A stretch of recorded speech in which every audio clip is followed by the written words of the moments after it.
Once upon a time, there was very snowy weather, and in that place there was an owl. The owl was looking for a place to settle for the winter.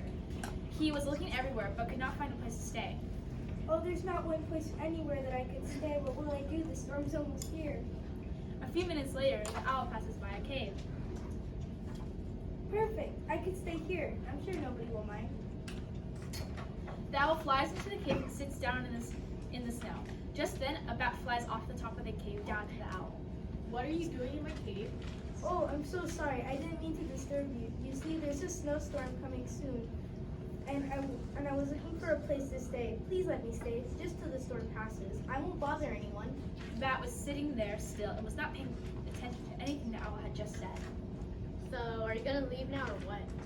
The owl looked at the bat stunned as if he did not hear anything the owl had just spoken. Are you trying to get me killed?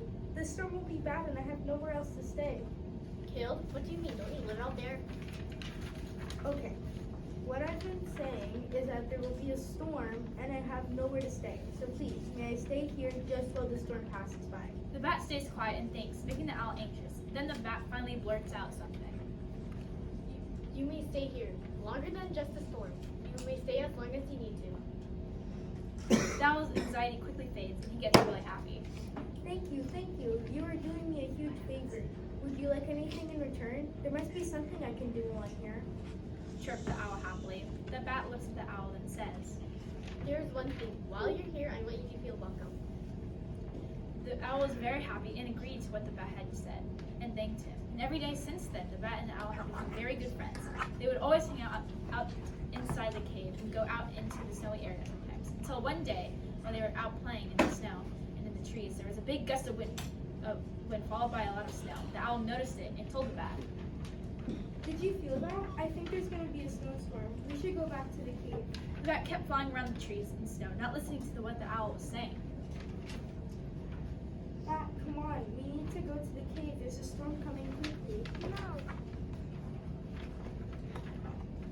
The bat stopped and looked over at the owl. Right then, a bunch of snow flew over them in strong winds. They looked around and found a small tree to hide in. Once the storm was over, they flew back over to the cave, but it was filled with too much snow. Great. Look at this. It's filled with snow. Because of this, they had nowhere else to stay. Now we have nowhere to stay because you didn't listen to me.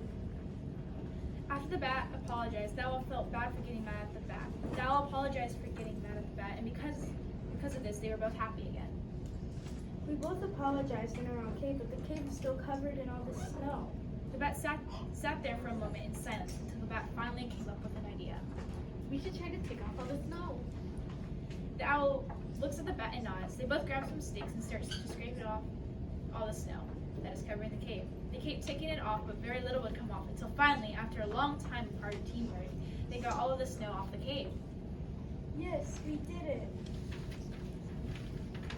They were both happy and went back into the cave and stayed there for a while. Ever since that day, the bat has always listened to the owl when he says something, and they were best friends. Moral: always listen when someone speaks to you. It is respectful and will help you gain more trust in others.